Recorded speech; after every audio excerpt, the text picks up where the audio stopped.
We're here on the north slope of Mount Etna.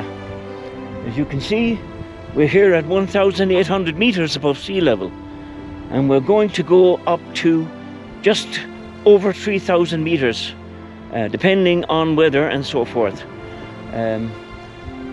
Sunbeams dancing down the lava flow there behind me, as you can see. It's a wild and woolly place. It's a scary place. Some of the rocks there are just gigantic. Imagine this lava flow right here over my left shoulder coming at you, and it molten hot, and it claiming everything before it.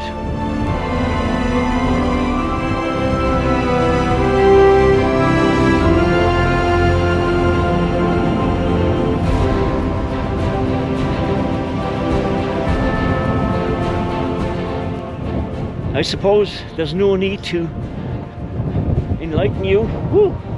Wind.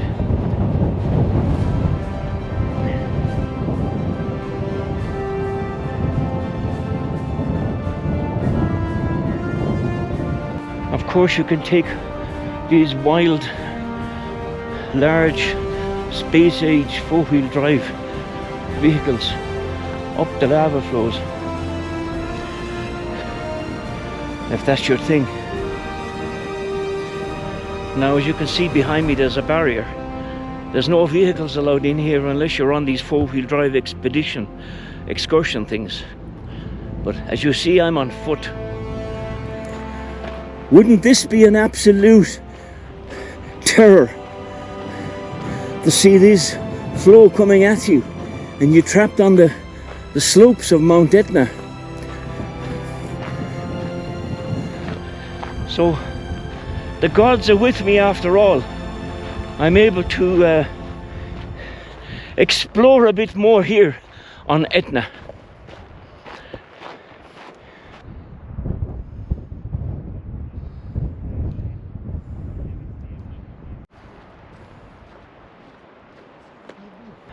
Now I'm going up here to a point on the slopes where a hotel was absolutely devoured, literally, by a recent lava flow, and all that's left for you to see today is the ridge at the top of the roof. But there's a photograph to the side which will show you what it was before the lava came and consumed, but people had to make a run for their lives out of here. If you look here, this is what you got. This is what's left of the hotel.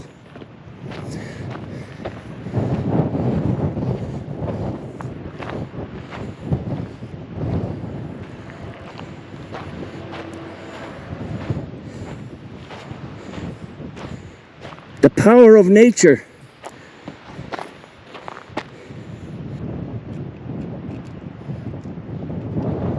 This is what it looked like in 2002, and the forest behind it, as you can see, is no longer there. So the before and the after. You can see there mass concrete reinforced with steel was no match for the power of liquid molten lava. This was a hotel.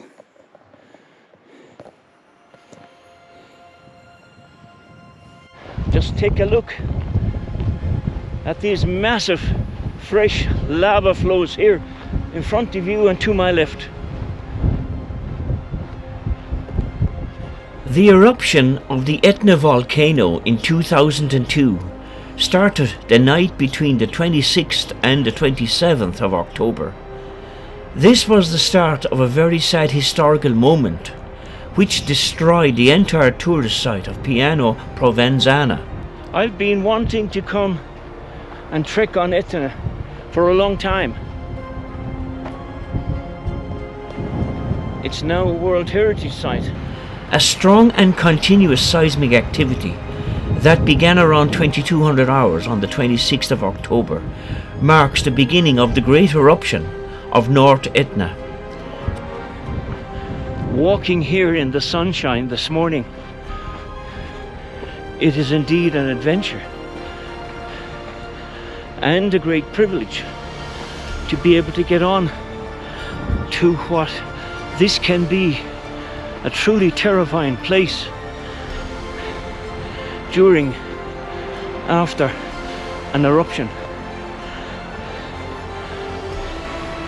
As you can see, it consumes the forest. Mature pine trees, chestnut trees, etc., consumed like matchsticks.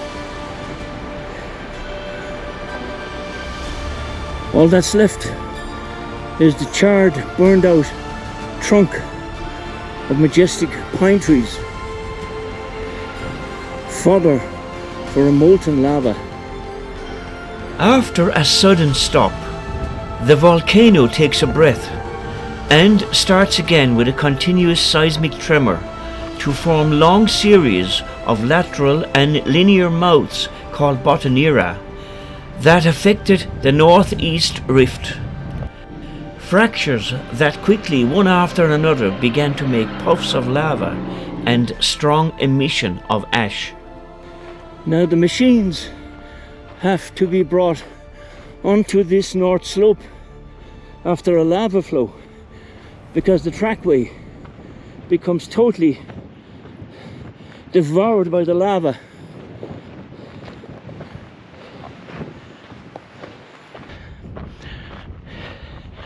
Now I'm only going to show you snippets of my trek on these mountains, this mountain this morning.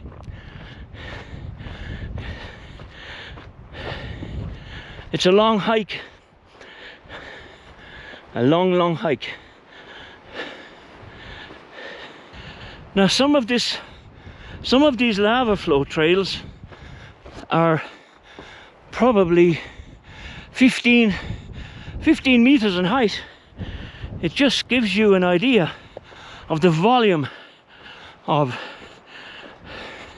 hot molten rock comes from the center of the earth. Just take a look at this. Quickly, the lava started from 2,500 meters, covering the area of Piano Provenzana, and began to destroy the first souvenir stores at base camp. Now there's a panoramic view forever to remember. The mountainside, scarred to the core from hot lava. The power of the volcano, however, does not stop and continues with the opening of the last crater at an altitude of 2,100 meters. It was from this point that began the lava flow that completely erased the entire tourist area of Piano Provenzana. Rapidly, the river of incandescent lava covered hotels, restaurants, stores, snowplows, ski slopes, roads, and began its descent towards the Pineto Ragabu, towards Linguandlasso. In the meantime, in Linguandlasso, there were moments of apprehension and panic, both for the continuous seismic activity that continued unceasingly, and to see that incandescent lava river getting closer and closer to their town. In the meantime, at high altitude, mechanical vehicles arrived to try to contain and control this mass of fire that was rapidly descending towards the Ragabo forest, and had already interrupted the Maraneve connection between Linguadlassa and Fornazo, destroying everything it came across. Dramatic sunbeams dancing across the landscape, a landscape that's been burned and charred to bits. Billions upon billions upon billions and tons of cold lava now forming new landscapes. Rich soil, of course, so I suppose within a few years you'll have green vegetation growing on these parts until the next fresh lava flow beckons and makes its way south from the summit of Mount Etna.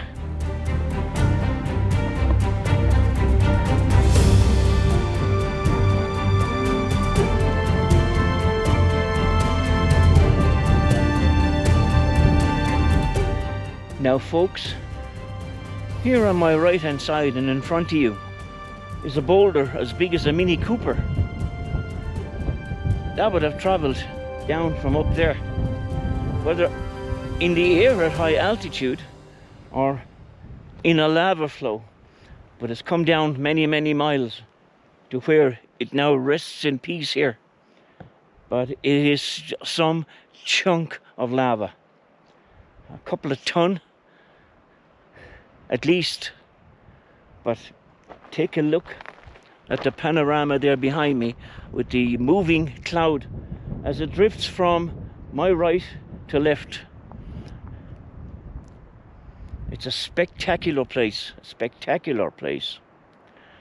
a place of fearsome danger, awesome beauty. Quite cold now at 7 degrees, yes, 7 degrees, but it is some place. There's no doubt it's a World Heritage Site now. Now if you can hear me, down there to your left is a beautiful green forest. Straight in front of you is a 1-year-old lava flow that consumed, as I said previously, majestic pine trees, hazel trees. Mount Etna at the present is 3,059 meters, I think, or 3,359 meters above sea level. But when you look at the volume of ash and dust and magma that's around the place, now hardened, it's not difficult to see how something can be added to in altitude. Just take a look. After a few kilometers, the lava began to flow into the bottom of the Sciambro, the only stream that descends from Etna to the valley. Here, the Italian army immediately started an intervention by creating with mechanical means a huge sandbank inside the turn, so as to slow down the flow towards Lingo ad Lasso. But nature decided after 10 days to stop and get to only 50 meters of this embankment. In this period, the lava destroyed about 250 hectares of centuries-old pine forest, oak woods, and the entire tourist area of Piana Provenzana, in addition to all the damage that other structures and roads on the northern side incurred by the earthquake. The lava flow stopped just 5 kilometers from the town of Lingualassa after 10 days of that fatal October the 27th. After years, the eruption of 2002 is called by scholars the perfect eruption, just for how the eruptive activity has developed, by creating eruptive fractures, formation of spectacular pyroclastic cones, explosive activity and ash fallout for months, threatening lava flows on both flanks of the volcano. Eruptions of Etna follow multiple patterns. Most occur at the summit, where there are 5 distinct craters: the northeast crater, the Voragine crater, the Buca Nuova crater, and 2 at the southeast crater complex. Other eruptions occur on the flanks, which have more than 300 vents ranging in size, from small holes in the ground to large craters like you see here, which are hundreds of meters across. Here on the north face, about 2,300 meters above sea level, it was here on my trek to the summit that I met many tourists who had come up on 4-wheel drive excursions and expeditions, and it was here that everybody mingled. This was an exceptionally dangerous place. The wind, as you can hear on the video, was howling, but when you get up between the newly opened craters, you have probably 2 meters of ground between a fall of many kilometers behind you and a crater maybe 12 or 1600 meters deep in front of you. Many people had to kneel down on the ground to support themselves and brace themselves against the howling wind and the cold to take their photograph. But it was a scary place, a really scary place. And many people didn't venture from the track to where we are right now. But it was an adventure, but a dangerous, dangerous place. Summit eruptions can be highly explosive and spectacular, but rarely threaten the inhabited areas around the volcano. In contrast, flank eruptions can occur down to a few hundred meters altitude, close to or even well within inhabited areas. Numerous villages and small towns lie in or on cones of flank eruptions. Since the year AD 1600, at least 60 flank eruptions and countless summit explosives have occurred. Nearly half of these have happened since the start of the 20th century. Since 2000, Etna has had 4 flank eruptions in 2001, 2, 3, 4, 5, 8 and 9. Summit eruptions occurred in 2006, 7, 8, January 2012, July and October 2012, December 2018 and again in February 2021. Volcanic activity first took place at Etna about 500,000 years ago, with eruptions occurring beneath the sea off the ancient coastline of Sicily. About 300,000 years ago, volcanism began occurring to the southwest of the summit, the center top of the volcano. Then activity moved towards the present center 170,000 years ago. Eruptions at this time built up the first major volcanic edifice, forming a stratovolcano in alternating explosive and effusive eruptions. The growth of the mountain was occasionally interrupted by major eruptions, leading to the collapse of the summit to form calderas. From about 35,000 to 15,000 years ago, Etna experienced some highly explosive eruptions, generating large pyroclastic flows, which left extensive ignimbrite deposits. Ash from these eruptions has been found as far away as south of Rome border, which is 800 kilometers to the north.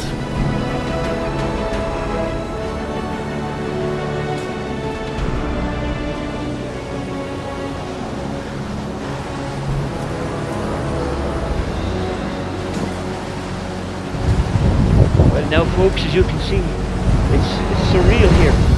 We're at 2,857 meters. 2,857 meters. This is a major crater here. Mount Etna. We're at the summit, just short of the summit of Mount Etna.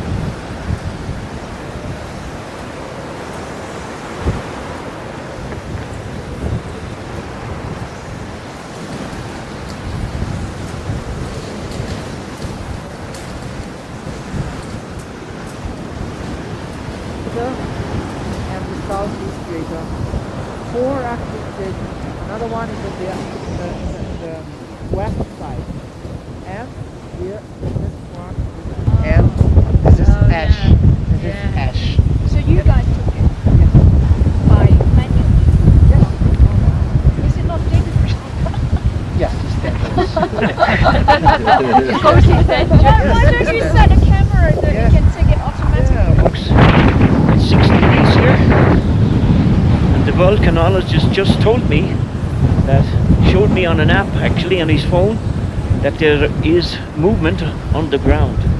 The line is turning from green to red, and it is possible within the next 2 days to have an eruption of some sort, an explosion or an eruption. So it might only be escape of gas. But he showed me some footage from his personal equipment, and oh my goodness me, these explosions and eruptions are just violent. So I'm 2,800 meters and a little bit above sea level here, and that's the summit of Mount Etna just there behind me.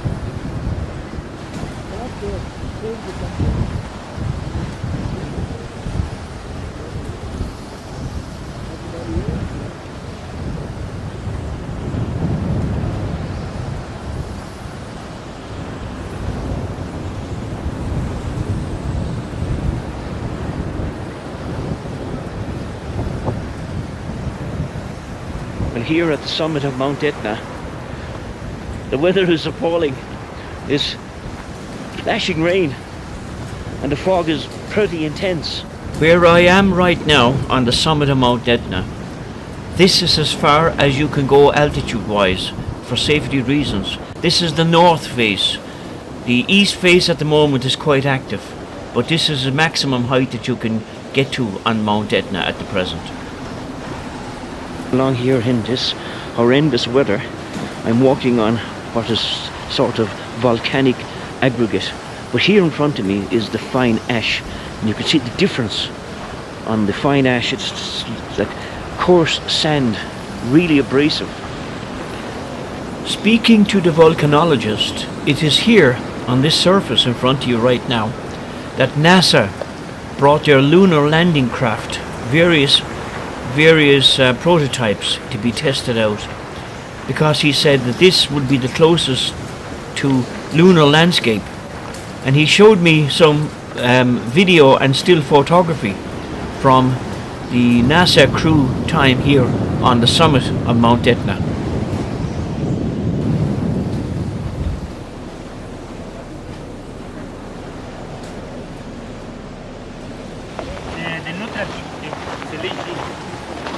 And you can see just here the first crater forming in the 2002 eruption.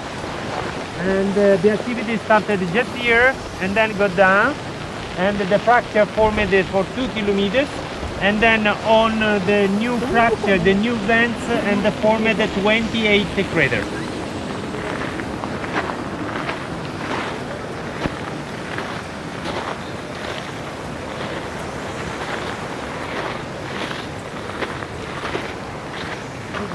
Well, I'm standing here in appalling weather. The smell of sulfur. And the crater behind me was the crater that opened up in 2001. Folks, on the summit of Mount Etna on a bitterly cold morning, but not raining anymore.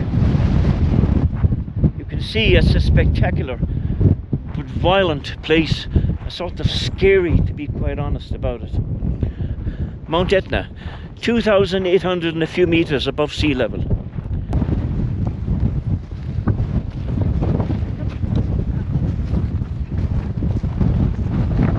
the steep, crater smoke. This one is the first crater of the 2002 eruption. But the crater up there, come here.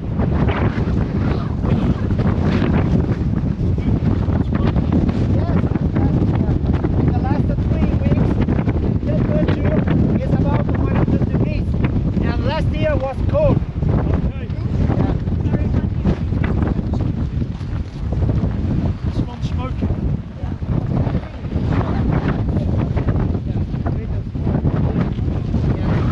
There, they control the temperature and the composition of the steam. Because the sea, cold, Thousands of years ago, the eastern flank of the mountain experienced a catastrophic collapse, generating an enormous landslide in an event similar to that seen in 1980 eruption of Mount St. Helens. The landslide left a large depression in the side of the volcano known as Val de Bove, Valley of the Ox. Research published in 2006 suggested this occurred around 8,000 years ago and caused a huge tsunami, which left its mark in several places along the eastern coast of the Mediterranean.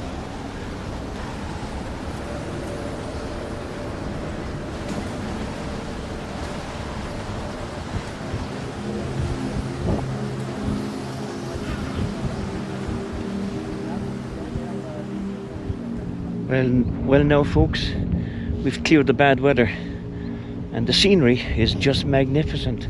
Pity it wasn't dry for the early part of this trip. The steep walls of the valley have suffered subsequent collapses on numerous occasions. The strata exposed in the valley walls provide an important and easily accessible record of Etna's eruptive history. The most recent collapse event at the summit of Etna is thought to have occurred about 2,000 years ago, forming what is known as the Piano Caldera. This caldera has been almost entirely filled by subsequent lava eruptions, but is still visible as a distinct break in the slope of the mountain near the base of the present-day summit cone. Mount Etna is moving towards the Mediterranean Sea at an average of 14 millimeters per year. The massive sliding on an unconsolidated layer above the older sloping terrain.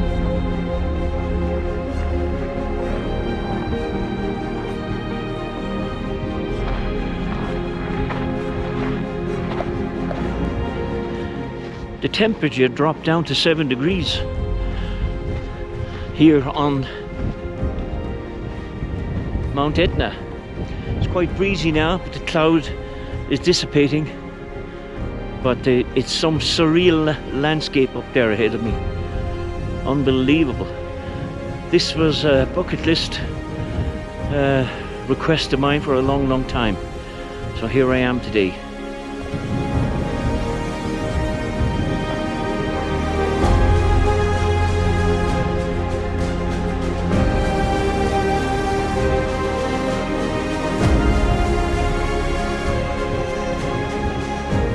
Now if you look up there, just there, that's where I was earlier in the rain at the summit. The first known record of eruption at Etna is that of Diodorus Siculus. In 396 BCE, an eruption of Etna reportedly thwarted the Carthaginians in their attempt to advance on Syracuse during the Second Sicilian War. A particularly violent explosive Plinian summit eruption occurred in 122 BCE and caused heavy tephra falls to the southeast, including the town of Catania, where many roofs collapsed. To help with reconstruction after the devastating effects of the eruption, the Roman government exempted the population of Catania from paying taxes for 10 years. Well, folks, this has truly been an experience of a lifetime. Even the weather was appalling. We began at 26, 27 degrees in the morning, and it's dropped down to 6 and 7 degrees when we got to the top of Mount Etna. The cloud cover was pretty intense and the rain was torrential, but the sun has come out and the fog is blown away. But there's some spectacular scenery up here now. The atmospherics, the craters. There's a crater right up there a few miles that opened up in 2001. Incredible. During the first 1500 years CE, many eruptions went unrecorded, or records have been lost. Among the more significant are an eruption in about 1030 CE near Monte Lise on the lower south flank, which produced a lava flow that travelled about 10 kilometers, reaching the sea north of Assyria. The villages of Santa Tecla and Stazo were built on the broad delta built by this lava flow into the sea. An eruption in about 1160 from a fissure at only 350 to 450 meters elevation on the southeast flank village of Mascalucia, whose lava flow reached the sea just to the north of Catania, in an area now occupied by a portion of the city named Ognina. As Europe's most active volcano, eruptions occur frequently, with as many as 16 eruptions taking place in 2001. However, several eruptions of note have occurred over the last century. A major eruption took place in June 1923, lasting from the 6th of June until the 29th of June. A large lava flow from an eruption in 1928 led to the destruction of a population center for the first time since the 1669 eruption. The power of nature is indeed incredible. You're looking up onto the horizon.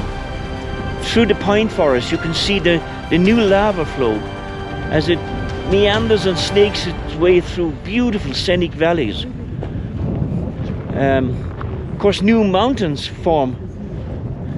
He was telling me that in the past few years Etna has increased in height by 31 meters. So it's increasing all the time. But you can see this flow here to my right is an incredible flow, and it's very fresh. You look at the color of it. In February 2022 there were 2 eruptions. On the 11th of February 2022 at 6 p.m. there were lava fountains from the southeast crater which became a single Strombolian eruption by 7 p.m. Between 10 and 11 p.m. it had reached a height of almost 1,000 meters, and lava bombs were thrown at a considerable distance. Ash was blown west by the wind and turned southeast. There was a large lava flow in the western flank. On the 19th of February at 10:15 a.m. there was an explosive eruption, again from the southeast crater. High lava fountains and lava flows, the longest of which went down the northeastern flank towards Bove Valley. Etna erupted once again on the 4th of July 2024, causing Catania Airport to close due to volcanic ash in the air. The airport reopened the next day. Then on August the 14th, 2024, Mount Etna erupted violently, sending an ash cloud 9.5 kilometers into the atmosphere. Catania Airport was forced to close the following day.